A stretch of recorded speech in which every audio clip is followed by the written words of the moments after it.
Merci pour l'invitation, merci pour me donner l'occasion de parler ici. Merci aussi à Daniel d'avoir accepté l'invitation à animer cette table ronde. Donc je vais parler de la situation allemande. Il nous a été demandé d'intervenir d'abord à travers un cadrage un peu général. Donc dans ma présentation, je vais aborder d'abord un peu l'histoire. Donc les précédents les programmes de migration de travail, de recrutement des travailleurs temporaires dans les années 50 et 60. Je vais très rapidement évoquer la question de la libéralisation des politiques d'immigration professionnelle par la suite.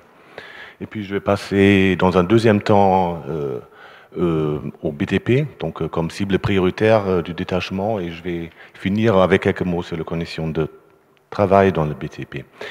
Donc là, il y a beaucoup de points sur je vous épargne de tous ces points-là, donc c'est plutôt pour moi pour un petit rappel. Donc ce qui était important de dire, c'est que l'Allemagne a été un des pays exemplaires de ce qu'on appelle la migration temporaire de travail, avec la figure un peu exemplaire du Gastarbeiter, donc du travailleur invité.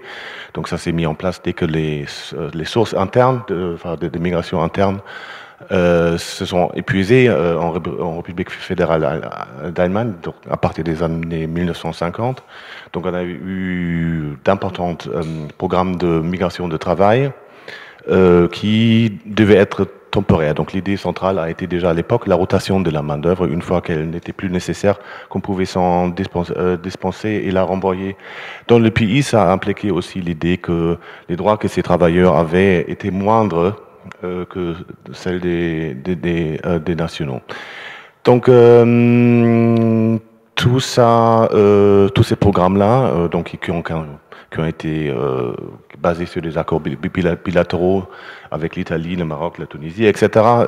Tout ça, c'est fini comme en France en 1973-74. Et puis, contrairement aux attentes, tout ça n'a pas donné à une baisse de la part de la population étrangère en Allemagne.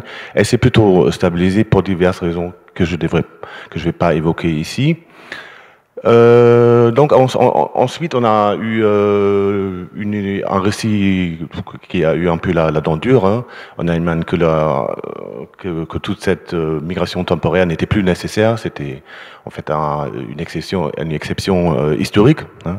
Mais ces récits commencent à fissurer à partir des années 2090, ou plutôt les années 2000, où on voit les premières réformes pointées, donc avec une réforme du code de nationalité et des premières politiques d'intégration publique. Et par la suite, dans les années 2010, plutôt, on assiste à une ouverture du marché du travail allemand aux migrations professionnelles à partir d'un certain nombre de programmes. Donc là, on a évoqué ce matin, il y a le directif sur la carte bleue. Donc c'est l'Allemagne qui a été un des moteurs derrière cette directive qui vise les hautement qualifiés. Il y avait aussi des programmes nationaux sur la Green Card déjà à l'époque de la bulle d'Internet. Ensuite, il y a le programme des Balkans qui permet aux travailleurs provenant des Balkans pouvant démontrer une promesse d'embauche, pouvant donc immigrer en Allemagne pour travailler. Ensuite, il y a la loi sur l'immigration de travail qualifié. Donc tout ça pour vous dire que désormais le marché du travail allemand et là je parle uniquement des pays tiers, on parle pas encore de l'Union européenne, était devenu un des plus libéralisés en quelque sorte en termes d'accès. Tout ça évidemment c'est les raisons pour lesquelles ça s'est produit, c'est évidemment le vieillissement de la population allemande, un souci renforcé de la compétitivité internationale des entreprises, et puis aussi les chutes du solde migratoire avec les pays de l'Union européenne. Donc il y a de moins en moins d'Européens qui viennent en Allemagne pour y travailler. Donc les pouvoirs publics pensaient qu'ils devaient agir. Là, j'ai pas mis je suis à combien de minutes? Ça va encore? Ok. Donc là, j'ai apporté un petit chiffre juste pour vous. Je suis encore dans le cadrage un peu général pour vous donner un peu l'idée sur l'Allemagne en tant que pays d'immigration. Donc là, c'est les soldes migratoires, donc qui compatibilisent les arrivées et les départs comme clé de lecture. Par exemple, en 2023, donc On compte 1,9 million d'arrivées, mais aussi 1,3 million de départs. Donc ça fait la somme positive de 600 000 personnes qui sont donc arrivées et restées en Allemagne, au moins temporairement. Tout ça, donc pour vous dire, donc l'Allemagne c'est à l'échelle d'Europe, mais aussi à l'échelle des pays de l'OCDE, désormais un des plus importants pays d'immigration. Mais ici, on ne va pas parler d'immigration, tu l'as évoqué là tout à l'heure, dans le langage officiel, le détachement n'est pas comptabilisé comme une forme d'immigration, mais comme une forme de prestation de services. Hein.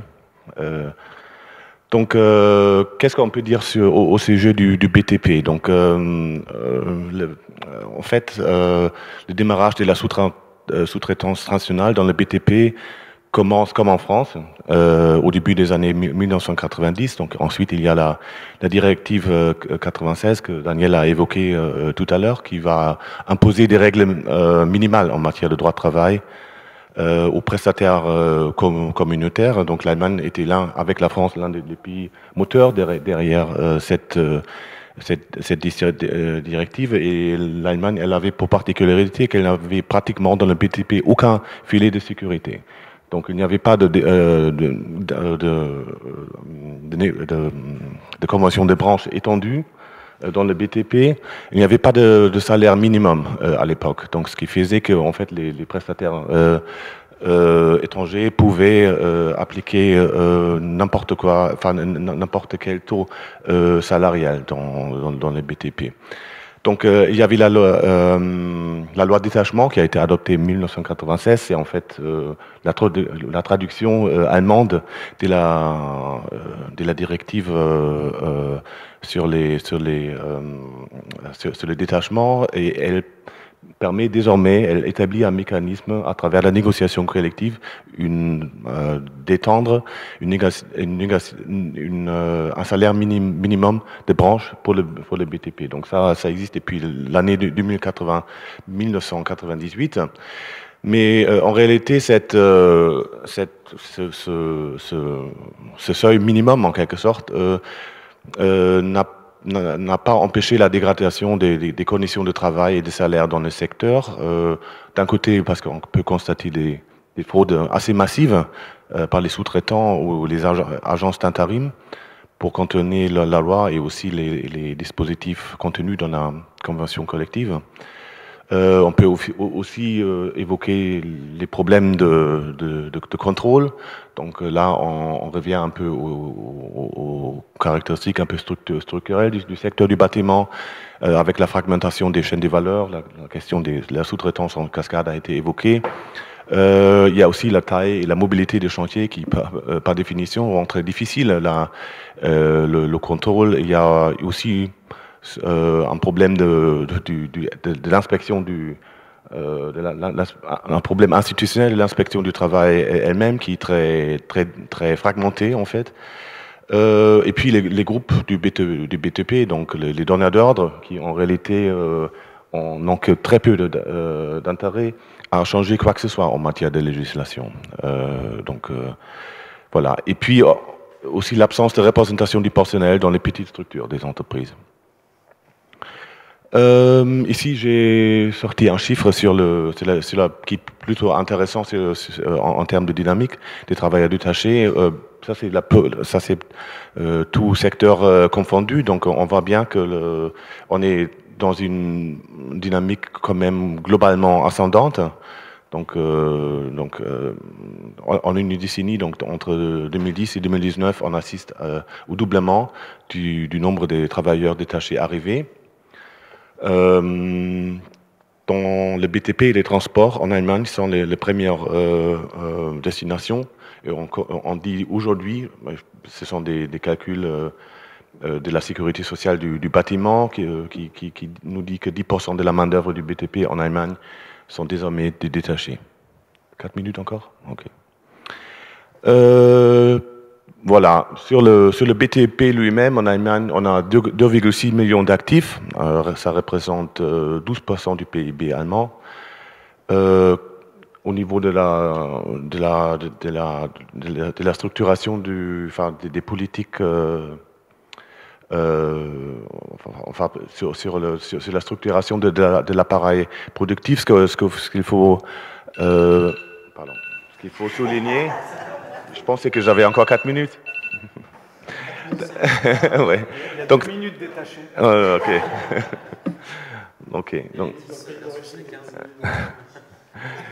oui, donc c'est ce qui a été dit déjà aujourd'hui un peu. Donc ça c'est quelque chose, c'est une évolution un peu de transversale dans l'organisation du BTP, des rapports entre les entreprises. Donc que les grandes entreprises ont de plus en plus intégré toutes les activités autour de la chaîne de valeur. Donc elles ne font plus uniquement la construction, mais elles font aussi la vente, la prospective. Elles donnent aussi les crédits. Elles peuvent se transformer en banque, etc. Donc, et elles assurent par ailleurs encore les travaux spécialisés. Donc ça, ils le font avec une main d'œuvre typiquement internalisée. En revanche, tous les travaux un peu standardisés sont désormais en sous-traitance, donc souvent fournis par des prestataires étrangers. Donc ça, c'est une tendance de fond. Et on trouve majoritaire les travailleurs des PECO, donc de l'Europe centrale et de l'Est, et des Balkans. Donc un petit mot pour finir sur les conditions de travail dans le BTP. Donc j'ai pas fait un énorme forme analytique, vous le voyez, contrairement aux camarades à mon côté. Donc je reste beaucoup dans le descriptif. Donc sur les conditions de travail, donc on peut observer des durées variables du détachement. Donc les détachés peuvent rester pendant quelques semaines, pendant quelques mois ou même pendant plusieurs années. Hein. Souvent, lorsque un chantier c'est fini, un contrat d'entreprise c'est fini, ils vont pas rentrer dans notre pays. Ils vont rester, ils vont chercher un travail ailleurs, souvent aussi à travers dans un cadre de détachement. Il y a une sous-déclaration des accidents au travail par peur de licenciement. Ça a été évoqué ce matin aussi. Les modes d'hébergement peuvent être très, très variables, leur qualité aussi. Et les conditions de travail sont marquées par des irrégularités diverses. Donc avec les heures excessives, allant de 200 à 300 heures par mois.